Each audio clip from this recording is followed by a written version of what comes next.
تمشي في البلاد كأنك ماشي يعني 70. مكان راسي مكان صافي يا رجل خافض الله يسلم بلاد هذا دقينا فيها والله شكلها بالغلط دقينا.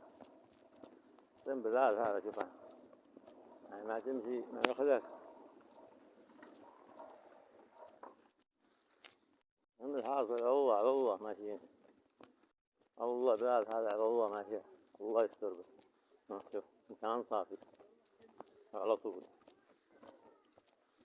أحسن بلاد. الوضع الحالي هذا اللي يشوفونه الوضع الحالي هذه طبقة تمام. صارت حضرموت طبقتين يعني زي الهند لها طبقتين طبقة غاقنياء وطبقة بقرة لا توجد طبقة وسطى. كان عندنا هنا